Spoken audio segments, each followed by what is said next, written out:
Manajemen strategik.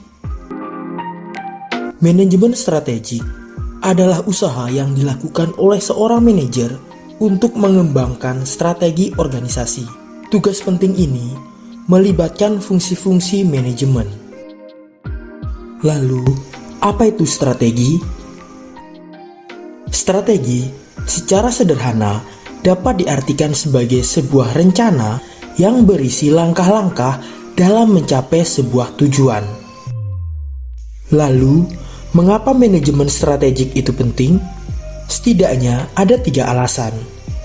Yang pertama, untuk membedakan seberapa baik sebuah kinerja dari perusahaan. Yang kedua, untuk menghadapi situasi yang berubah. Dan yang ketiga, karena mengelola sebuah organisasi memiliki sifat yang kompleks. Oleh sebab itu, kita harus mengetahui bagaimana proses manajemen strategik tercipta. Yang pertama, dimulai dengan mengidentifikasi misi, tujuan, dan strategi organisasi saat ini. Langkah yang kedua, melakukan analisis eksternal. Dan yang ketiga, melakukan analisis internal. Pada analisis eksternal, berisi tentang analisis peluang dan ancaman.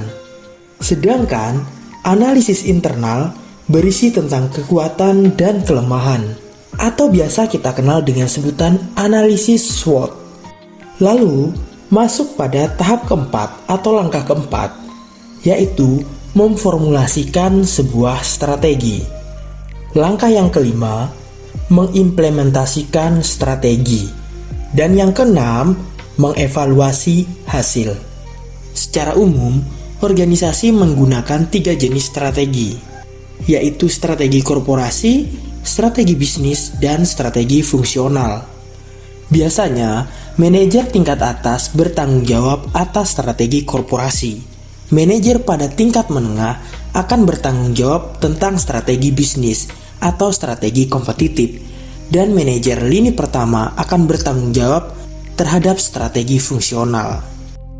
Strategi korporasi adalah strategi yang berfokus pada tujuan utama perusahaan secara umum dan sifatnya jangka panjang.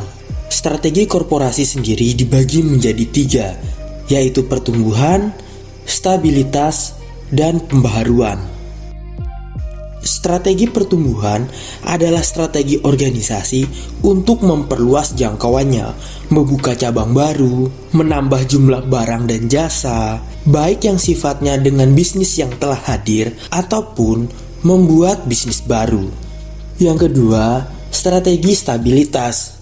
Strategi stabilitas merupakan strategi di mana organisasi tetap melakukan langkah-langkah yang selama ini telah dijalankan.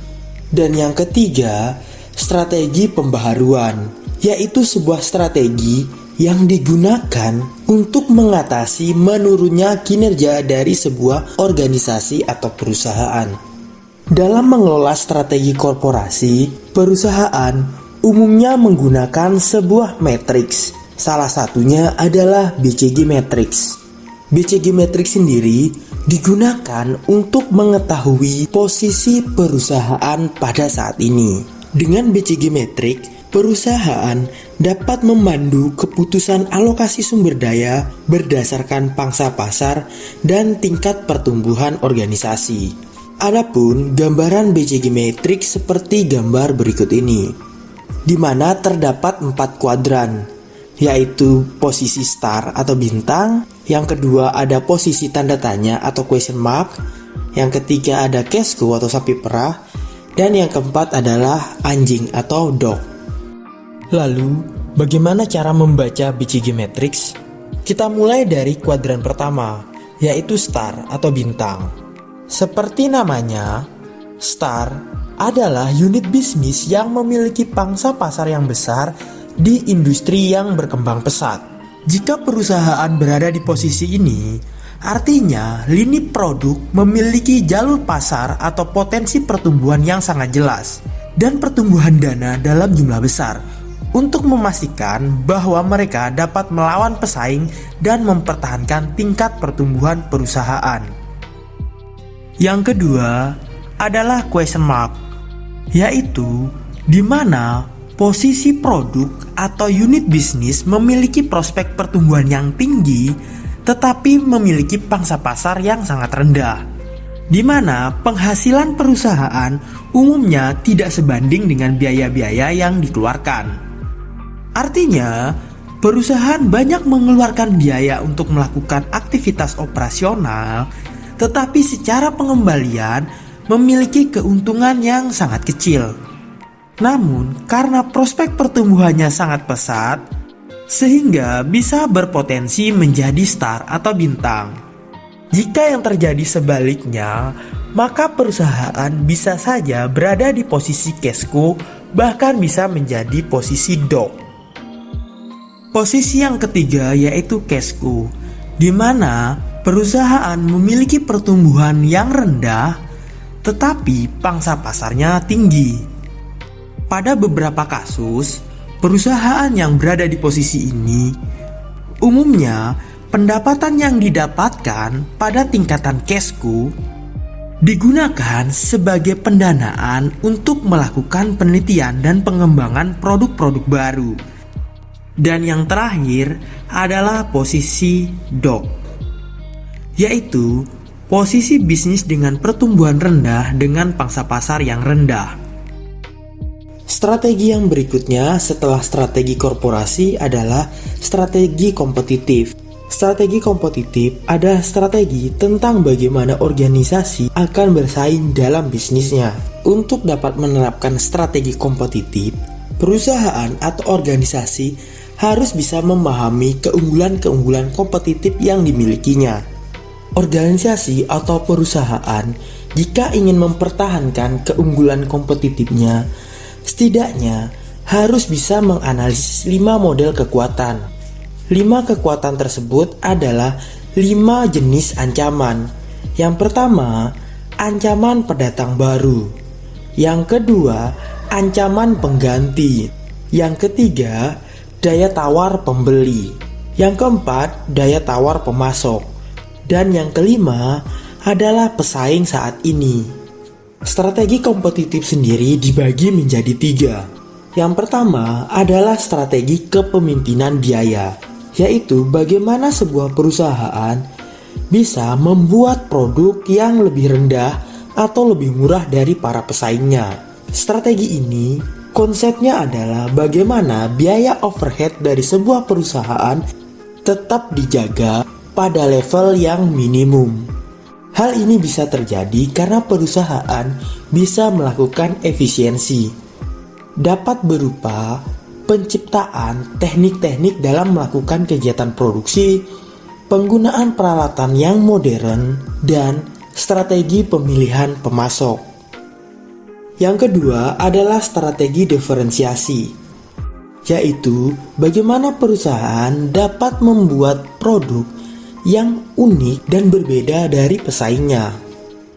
Dapat berupa produk dengan kualitas tinggi, layanan yang sempurna, desain yang inovatif, serta kapabilitas teknologi yang digunakan. Dan yang ketiga adalah strategi fokus. Strategi fokus sendiri adalah strategi yang melibatkan keunggulan kompetitif yang berupa penerapannya dengan segmen yang relatif sempit. Contoh, sebuah perusahaan di mana menciptakan produk yang sangat baik dan dia hanya menargetkan penjualan pada segmen tertentu saja. Lalu, bagaimana strategi perusahaan pada saat ini? Selain menggunakan strategi yang disebutkan tadi, salah satu di antaranya adalah menggunakan strategi e-bisnis. Strategi e-bisnis sendiri adalah strategi yang mengembangkan keunggulan kompetitif yang lebih tahan lama dengan kepemimpinan biaya, di mana dalam aktivitasnya menggunakan bantuan internet dan website, serta alat-alat teknologi informasi yang lainnya. Yang kedua adalah strategi layanan pelanggan, yaitu sebuah strategi untuk menghasilkan atmosfer atau suasana yang berbeda bagi konsumen dengan memberikan pelayanan yang prima. Dan yang terakhir adalah strategi inovasi, yaitu sebuah strategi bagaimana perusahaan menciptakan banyak sekali penemuan-penemuan yang memiliki manfaat yang sangat besar bagi konsumennya. Dan penemuan tersebut dapat diterima. Contohnya seperti yang Anda lihat saat ini sedang terjadi. Bagaimana perusahaan yang berbasis konvensional dikombinasikan dengan teknologi baru, sehingga muncul semacam taksi online, ojek online, dan sebagainya. Sekian video kali ini, sampai berjumpa pada video berikutnya.